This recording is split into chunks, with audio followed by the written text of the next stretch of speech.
Hello everyone, कैसे हैं आप सब। आज हम लोग ईडीएच के बारे में पढ़ेंगे। ईडीएच क्या है? इपीड्यूरल हीमेटोमा या एक्स्ट्राड्यूरल हीमेटोमा। इपीड्यूरल हीमेटोमा के बारे में हम लोग पढ़ेंगे।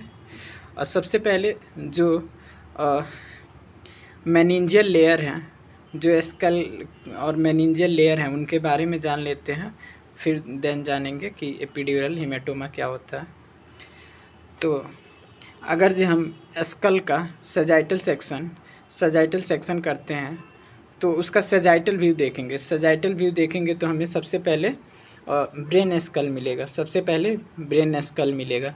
देन ड्यूरामेटर, फिर एरेक्नॉइड, फिर पायामेटर। इसको अंदर से बाहर की तरफ याद रखेंगे। PAD, पाद से। जो नेचुरल गैस निकालते हैं वो बाहर की तरफ ही निकालते हैं, तो पाद से याद रखेंगे, कभी नहीं भूलेगा। जो ड्यूरामेटर जो ब्रेन में होता है उसके 2 लेयर होते हैं। जो ड्यूरामेटर ब्रेन में होता है उसके 2 लेयर हैं और इनके बीच में ड्यूरल वीनस साइनस होता है। जो ड्यूरामेटर ऑफ ब्रेन है उसमें 2 लेयर हैं और उसमें ड्यूरल वीनस साइनसेज हैं, जबकि स्पाइनल कार्ड में एक ही लेयर होता है ड्यूरामेटर का, उसमें कोई वीनस साइनस नहीं होते हैं। Location of Venus sinus between 2 layer of dura mater in brain. Brain में 2 लेयर होते हैं ड्यूरामेटर का, उसमें वीनस साइनस होता है, जबकि स्पाइनल कार्ड में सिंगल लेयर होता है, इसके वजह से उसमें कोई वीनस साइनस नहीं होता है। अब एपिड्यूरल, ये आपका ब्रेन स्कल हो गया। ये ब्रेन स्कल का इनर पार्ट है, ये इनर वाला है, और ये आपका ड्यूरामेटर है। तो इन दोनों के बीच के स्पेस को इपीड्यूरल स्पेस बोलते हैं। इपीड्यूरल स्पेस बोलते हैं। अगर कोई ट्रॉमा हुई हो, कोई इंजरी हुई हो, जिसके वजह से ब्लड का कलेक्शन इपीड्यूरल स्पेस में हुआ हो, तो इसको इपीड्यूरल हीमेटोमा या इपीड्यूरल हेमरेज बोलते हैं। इसको देखते हैं। Epidural haemorrhage between dura mater and skull, यानी कि इपीड्यूरल स्पेस में हेमरेज हो रहा है, ब्लड का कलेक्शन इपीड्यूरल स्पेस में हो रहा है, तो इसको इपीड्यूरल हेमरेज बोलते हैं। इसका जो मोस्ट कॉमन काज है वो ट्रॉमा है। ट्रॉमा किस में है? टेम्पोरल बोन में। टेम्पोरल बोन में ट्रॉमा होता है तो इसमें जो मिडिल मेनिंजियल वेसल्स हैं वो इन्वॉल्व होती हैं, वो रप्चर होती हैं तो उसका इंट्राक्रेनियल प्रेशर क्या होता है? बढ़ जाता है। इंट्राक्रेनियल प्रेशर बढ़ जाता है, इसमें अल्टर्ड सेंसोरियम होने लगता है, यानी कि लूसिड इंटरवल आता है। लूसिड इंटरवल क्या है?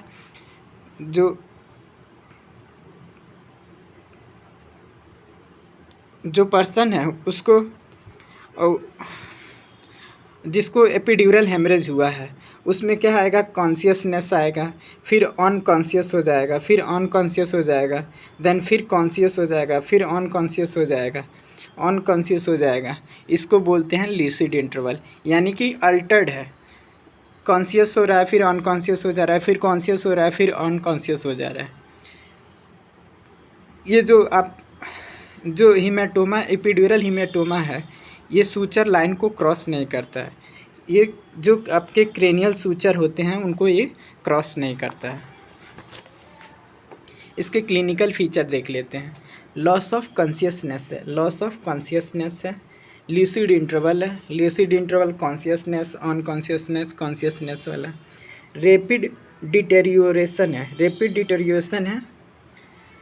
अदर सिम्टम्स क्या क्या हो सकते हैं? सीवियर हेडेक हो सकता है, नोजिया हो सकता है, वोमिटिंग हो सकता है, कन्फ्यूजन हो सकता है एंड वीकनेस हो सकता है। सीजर्स भी हो सकते हैं। इंट्राक्रेनियल जो प्रेशर है वो इंक्रीज हो जाता है। Cushing triad of increase intracranial pressure. Cushing triad देखते हैं इंक्रीज इंट्राक्रेनियल प्रेशर का। ब्रेडिकार्डिया, हाइपरटेंशन, इरेगुलर रेस्पिरेशन, ये आपकी कुशिंग ट्रायड है, इंक्रीज इंट्राक्रेनियल प्रेशर के। कुशिंग ट्रायड है ब्रेडिकार्डिया, हाइपरटेंशन, इरेगुलर रेस्पिरेशन है। इन्वेस्टिगेशन कौन कौन सा करवाते हैं? सीटी स्कैन कराते हैं। सीटी स्कैन से हमें पता पड़ता है कि उसका जो शेप है वाई कन्वेक्स है एंड लेंस शेप्ड है। जो एपियर होता है इपिड्यूरल हीमेटोमा, जो एपियर होता है ईडीएच एपियर होता है, वो कैसा होता है? By convex and lens shape होता है। Collection of blood between the skull line, यानी कि स्कल लाइन का मतलब है कि जो ब्लड का कलेक्शन हुआ है वो स्कल लाइन का हुआ है, यानी कि सूचर को क्रॉस नहीं किया है। एमआरआई कराते हैं, एंजियोग्राफी भी कराते हैं। अब इसका मैनेजमेंट एंड ट्रीटमेंट देख लेते हैं। मैनेजमेंट एंड ट्रीटमेंट कंजर्वेटिव होता है, सर्जिकल होता है। कंजर्वेटिव में स्मॉल ईडीएच विथ मिनिमल सिम्टम्स, अगर जो कम सिम्टम्स है, ईडीएच जो है स्मॉल है, तो इसका डिसाइड कैसे करते हैं? ग्लासगो कोमा स्केल स्कोर से, ग्लासगो कोमा स्केल स्कोर से करते हैं। इससे पता पड़ता है कि ईडीएच स्मॉल और माइल्ड है, और इसको कंजर्वेटिव ट्रीटमेंट इसका कर सकते हैं। मेडिकेशन क्या देते हैं?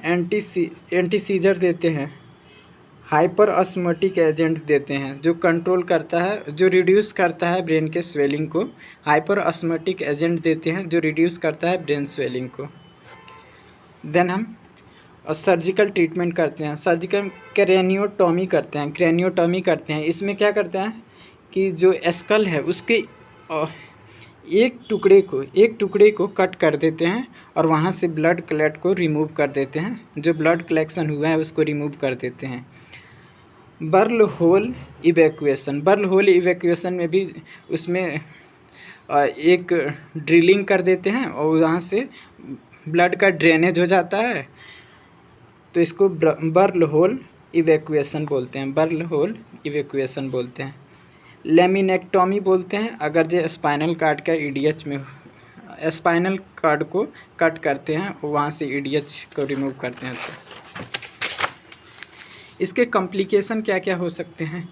ब्रेन हर्निएशन हो सकता है, सीजर्स हो सकते हैं, कोमा और डेथ हो सकता है।